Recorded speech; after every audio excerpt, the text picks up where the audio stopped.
Hello, and welcome to the Experience Local with Russ and Scott. Each week, they bring you conversations with local Christian businesses and business owners. The Experience Local is brought to you each week by wonderful sponsors. Copper Rock Real Estate. Commercial and residential real estate in the Mid-Willamette Valley. CopperRockRealty.com. Independent Merchant Brokers. Low-cost and no-cost debit and credit card processing. 877-460-4747. IndependentMerchantBrokers.com. Join Boson Hub Digital Development in supporting Kicking Cancer. Kicking Cancer provides support, education, and resources for cancer patients, survivors, and families. Kicking-cancer.org. Albany Area Habitat for Humanity and the Habitat Restored, 1225 Southeast 6th Avenue in Albany. AlbanyAreaHFH.org. Discover Oregon Real Estate. Tim Rist on the web at dore.llc. Find your people, find your home. And now, your hosts for the Experience Local, Russ and Scott. Oh, ta-da! Here we are, live and ready to go for you. Somewhere we are. I don't know where that is, but we're here ready to go. Photo there. Yes, it's been a long day today, but already here Monday morning. It's already been a long day. Ever does such a great job with those graphics. Thank you, Ever, our assistant in the background in Philippines, but she does such a great job. Russ just wanted to show you that handiwork. That's right. I just wanted to do that a little bit longer, and it is such an amazing job that she does. And for those of you that are listening, the show ads and all the amazing graphics are done by our teammate Ever, and she is so awesome. So we're thankful for her. But we're just all glad you're here on the Experience Local, live with Russ and Scott, and it is another amazing Monday. And we're so thankful. Not only, Scott, am I thankful to have you here always, but Mr. G, my good friend's going to be with us today. So it should be just a spectacular start to the week. You know, this is going to be a great story. Every week we have inspiring guests, and Mr. G, one of the things that I appreciate is when people take their skills in business and apply those into the nonprofit world, and we get to see that today. Yeah, he does such amazing work. Not only he's got more than one business, but this whole venture with Habitat and Humanity has been an amazing new thing for him, and I can't wait to hear more about it. But I just want to remind everybody, I'm trying to make sure that I have all of it ready to go for you now. I want to remind everybody that, you know what? You can find out more about us on local.theexperience.video. You can find out how that we're here every Monday at 9 a.m. Pacific Standard Time for your viewing and listening pleasure. That's right. Not only do we broadcast live at 9 a.m. Pacific, but also this sits on the platforms as video podcast. It goes to audio podcasts on iTunes, Spotify, Amazon, whatever your favorite podcast platform is. And on top of that, it plays on the Experience Radio Network. So we have all kinds of opportunities for you. And you find out more about Scott and I and all of that and our other show, The Experience Live with Russ and Scott, on local.theexperience.video. If you just want to skip it and go straight to our YouTube page and just subscribe today, because we'd love to have you subscribe. You can go straight to the experience.video and you can subscribe there, right, Scott? Absolutely. And if you go to local.theexperience.video, you'll also learn about Russ's other shows, which is Marketing with Russ, aka #Russ Selfie, which is on Monday and Thursday mornings. Thursday afternoons, it is Russ Reels, a panel show, little longer format, goes about an hour, has numbers of guests, and every week there are informative topics. And I encourage people to watch live so you can ask questions in the comments. Yeah, those are amazing opportunities. And you also have the Waco Experience happening, which is so amazing in your new local area in Waco, Texas. And so thankful for that opportunity for you. That's just amazing, Scott. We have just a ton of stuff going on, but let's get to the good part of the show. There you go. We need to get Mr. G in the house here and start talking because he is an amazing, amazing friend. He is married to a friend of mine that I have known since third grade, Oh my Jenny, gosh. and she is amazing. We went to King Elementary, to Moss Junior High School, and Oregon City High School together. So we've known each other a long, long time. But Mr. G is an amazing man. Come on in, Mr. G. How's it going? Gentlemen, good morning. Good morning. Thank you for the introduction. I really appreciate that. You know, you guys are the great ones. But thank you for the introduction. Most of it's true. The rest of it's appreciated. So thank you very much. Well, we'll say Jackie Gleason was the great one, and we Yeah. get to have fun because we hang out with cool people. Inspiring people. I get it. You know, Scott, I'm gonna have to say I forgive you. You know, the first time I met you, you were wearing the hat like you are in that introductory video there, and you're not wearing a hat now, so I forgive you because I never go home without it or leave home without it. So Yeah. So tell us just briefly about Habitat for Humanity and your background, how you got involved in that.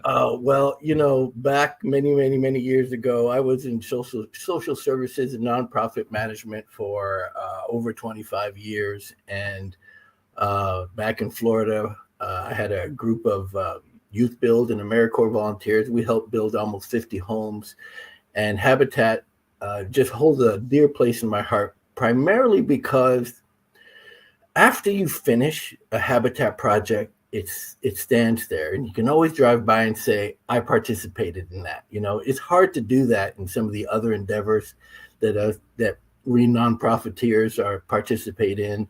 You know what I'm talking about. You work hard to help a family, you work hard to provide services and so forth and so on, but you can't put your kids in the back seat and drive by a person and say, hey, I helped that guy.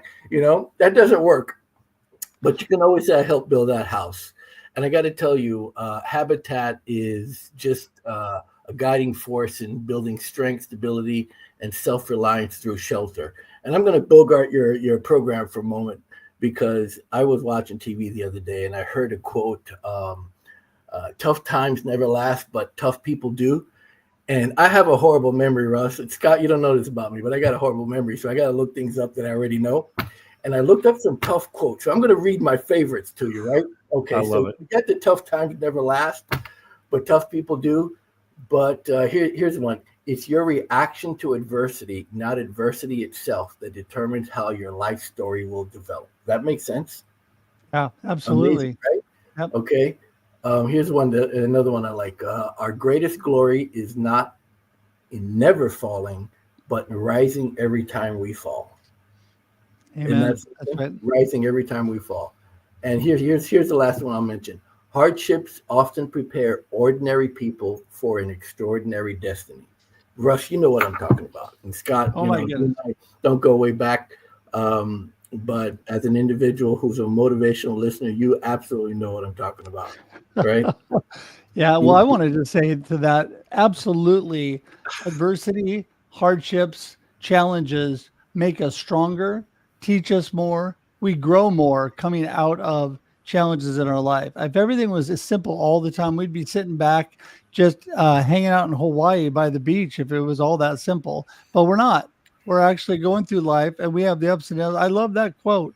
That is so great. And, you know, G, you have had your share of ups and downs over life, but you've always come out on top. You always continue to work and grow beyond that.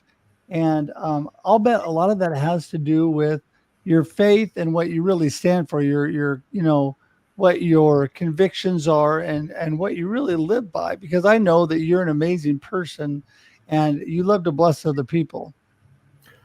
I try, Russ. I try. I was at an event, one of our events the other day, and I was looking out at the people that were there, and I was looking at all the individuals that have blessed my life, my wife's life, just by being there. You know, sometimes the blessing is not by what you give, but what you get while you're giving. Does that make sense? Yeah.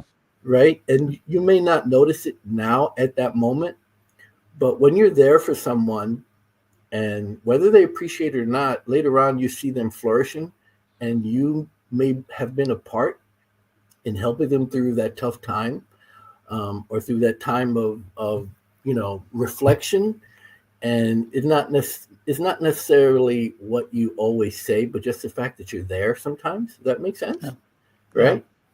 And that's important. That's important to enriching your life. That's important to a connection to a higher being. That's important to your connection to your God and your Jesus. However way you want to look at it, those are the things that matter in life sometimes. And it's important that, for me, it's not always family, it's community, because community is family and family is community. And it takes a village to make the community stronger. It takes a village to make the community better. And if you have no connection to that community, I always feel like I'm missing something. There's a hole in my heart. And I remember when I first moved to the Oregon area, I told my wife, okay, I'm going to take it easy now. I'm going to lay low. I'm not going to do anything, right? I'm just going to run our businesses, try to figure that out. And within a year, 12 committees and boards and nonprofits later, and it just kept going. So it is what it is. Mr. G, we're talking with Mr. G. Nassar and Habitat for Humanity, all of those different nonprofit organizations that you're a part of.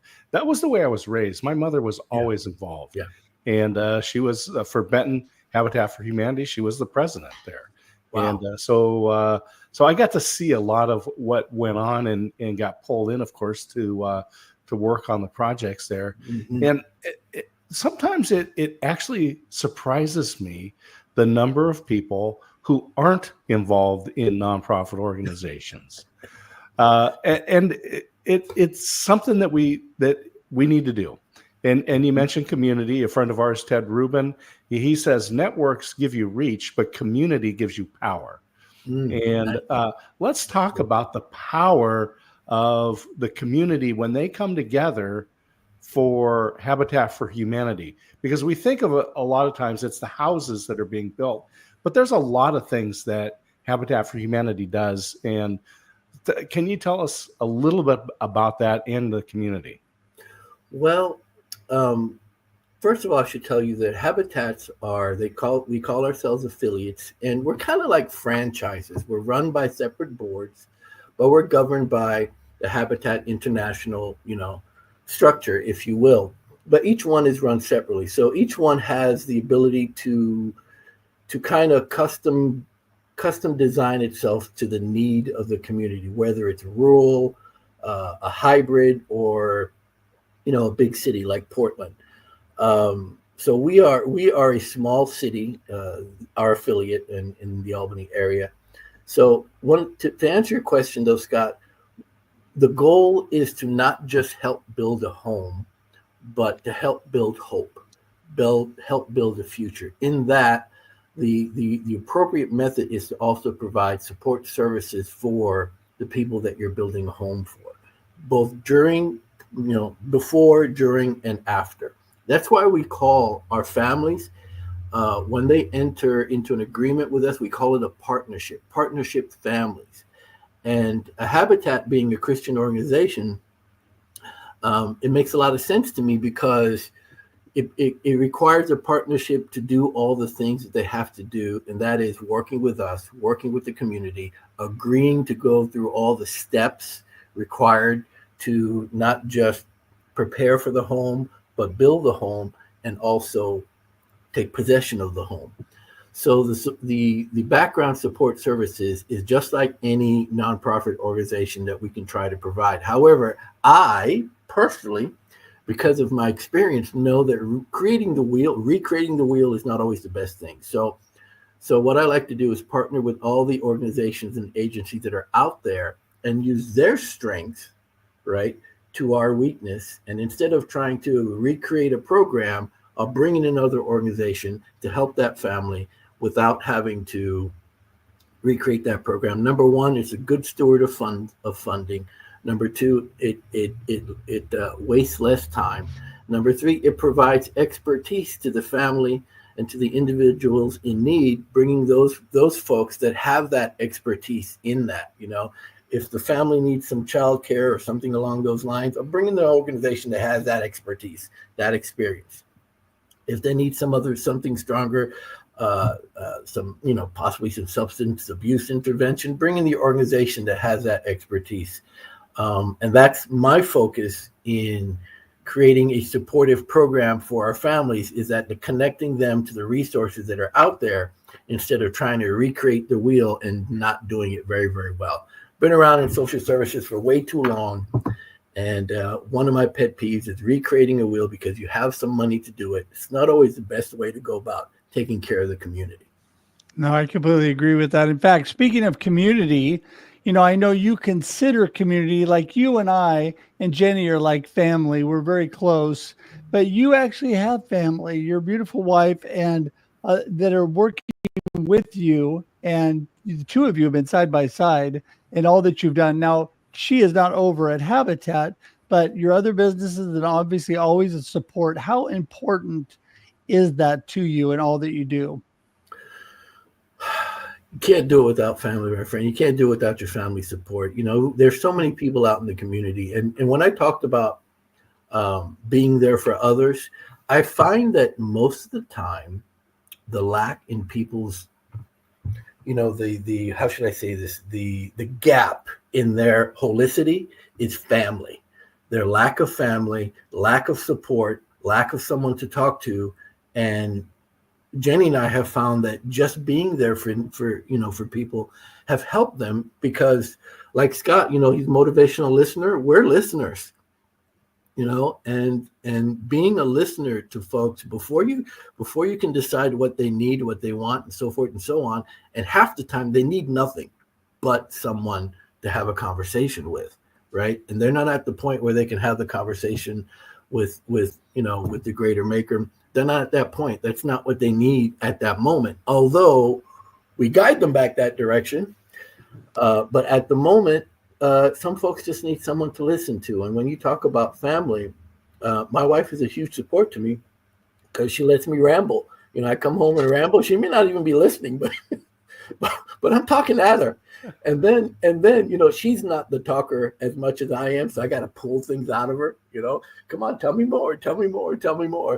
But that's what we do for each other. And, so much so that although she and I take care of our side business, which is insurance, she's also joined the affordable housing industry. And she joined an organization called Crossroads Communities, which is a veteran focused organization for rental housing. So I'm in affordable housing through Habitat ownership, and she's in affordable housing through Crossroads rental, and again, veteran focused. So we're kind of in the same industry again. And while we're still trying to figure out how to maintain our other businesses and keep them viable, and it's friends and community that help us do what we have to do. But the greater power is always there for prayer and a listen as well. Well, we take this moment just to honor the veterans. Here it is, a Veterans Day, and she's involved with the group supporting veterans. So we thank all of those folks who have served. Absolutely. And who serve those who have served. And so it's just a good moment to take that pause.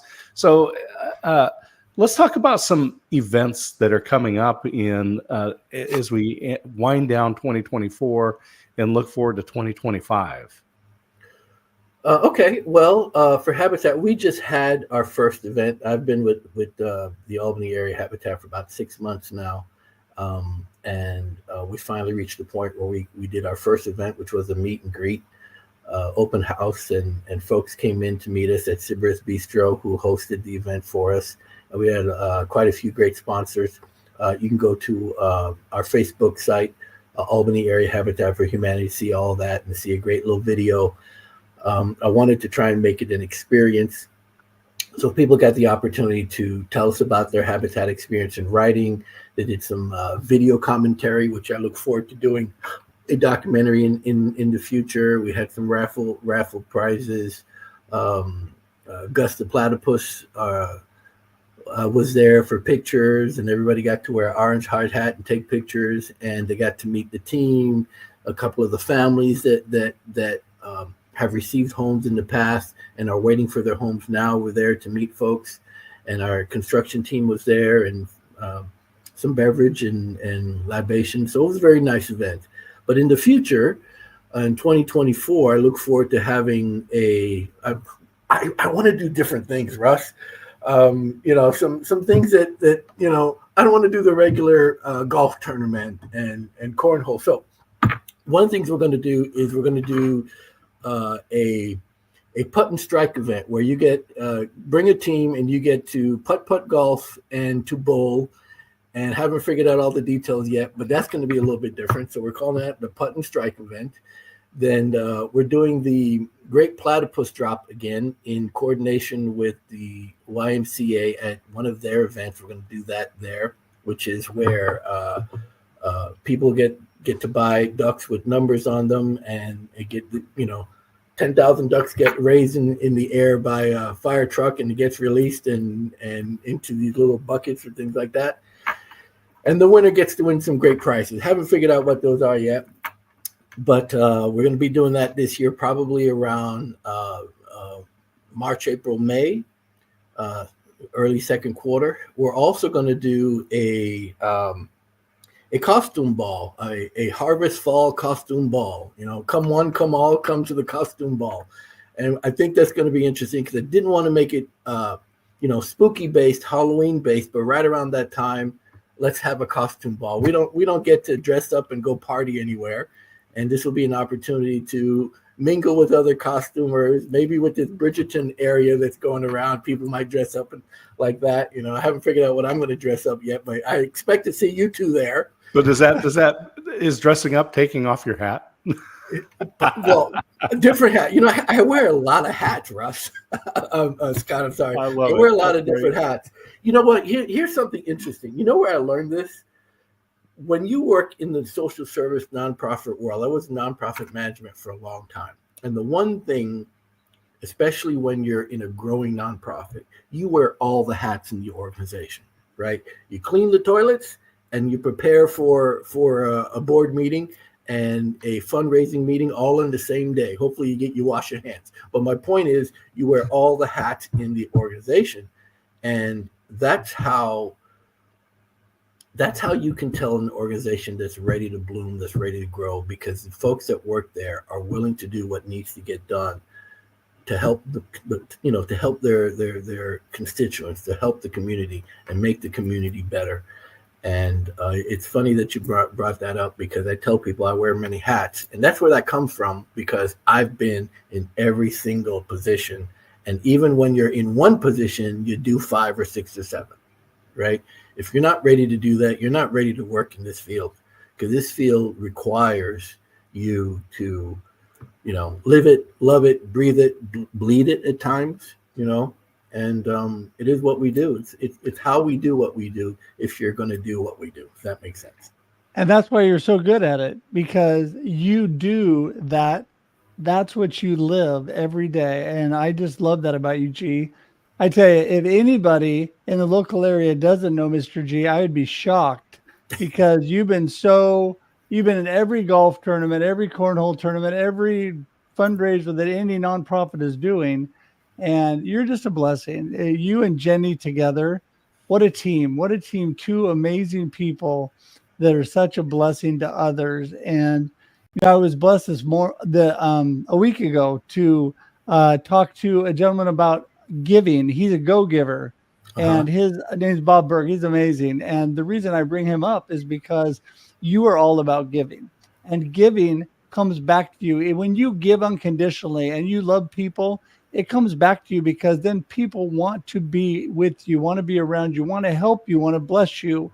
That is one wonderful thing about you being involved in Habitat, because you need people to get involved. And that's what I want to ask you here is, how do people get involved to do something? Because I brought my team before and we painted a house one time. So there's not just big house projects. There's also repair projects and other things that are going on, depending on where you're at. And so how do people get involved with you? Well, you see my email below there. That's the first step. Okay, or to go to our website, which is the Albany Area HFH Habitat for Humanity, the Albany Area HFH.org, and you can fill out a form there. We have 3 types of volunteers, right? We have the group volunteer. They pick a day, they call you, hey, we got 20 people and we want to help do something. Our habitat or our build or our restore has to be ready. It has to be the right timing for something like that, because you bring 10, 20 people out to a build or to a project, there has to be something for them to do, because there's a saying in our industry, you bring 20 people and 7 are working, another 7 are at the food table, and the other 7 are trying to figure out what to do because they're on their phones and things like that. If you don't have a 20-person project to do, it's not a good time to bring out 10 to 20 people to do that kind of project. So That's the first type of volunteer we have. We appreciate it all, but for me, that's the best picture-taking opportunity, right? Because you got 20 people holding up a wall and it's falling, and it's fantastic. Go to our website, you see them all. The second is the kind of volunteer that they have to do volunteer hours for whatever reason. And they'll come to you and say, I got to do 20, 100, 200 hours. And can you support me? We can certainly support them, especially in the restore where it's open every single day and there's always something going on. The bills, sometimes you're working 2 to 4 times a week. Sometimes it's not always appropriate, but we'll work with them as well. The last kind of volunteer we have are what I call the diehard volunteers. These are the men and women that build the house, right? They were there when you were in conception. They were there when you were digging the holes. They're there when you locked the last door, because they help paint. They help with the little items. I've got one gentleman that I think he's 94, 95 years old, and he's still coming out. But those are the, those are the 4 or 5 individuals that are there to build the house over the years. Okay. Yeah. If you go to my website right now, you can look at pictures 20 years ago, maybe not that far, 14, 15 years ago, you'll see 2 of the same guys at our construction site today, right? It's amazing that they just, maybe they're retired, maybe this is what they enjoy doing, and they're there. So you have those 3 basic type of volunteers, and what I'm creating is an opportunity to provide services in other areas with volunteers, for example, with our support services that we just talked about a little while ago. So not just the basic ones, but help us become a force in affordable housing in the Albany area. So whatever you think you can do, whatever idea you may have, whatever questions you may have, contact me. Fill out a form, give us a call, we'll have a conversation, and I'm sure I will find an area for your strength and maybe even your weaknesses. Well, there you go. And that's what we definitely need. You know what? More positive places to use our energy. And G, I want to thank you. All that information will be in the show notes, will be in the comments, but also for those listening, you can go to local.theexperience.video and find out more information about all of our shows, and subscribe to our YouTube page today so you can pull all this information. Then you can contact Mr. G today. So G, thank you so much. We're going to say goodbye for today, but you are an amazing, amazing friend. From amazing individuals, I thank you that very, very much. Both Russ and Scott, it's great to see you this morning and share this moment with you. And anytime you want me to bogart your operation here, let me know, and I'm here.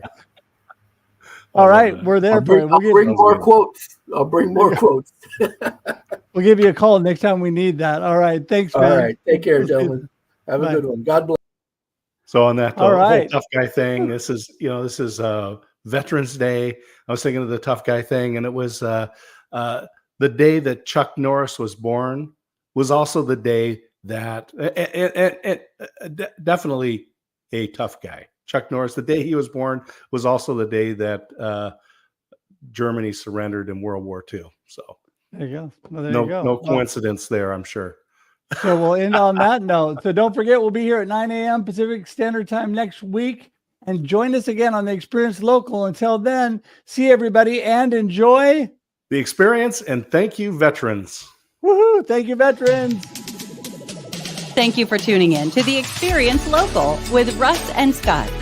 Listen to the program on Spotify or wherever you listen to fine podcasts. Join in every Monday live at 9 a.m. Pacific on LinkedIn, YouTube, and Facebook. We look forward to seeing you next time on The Experience Local with Russ and Scott.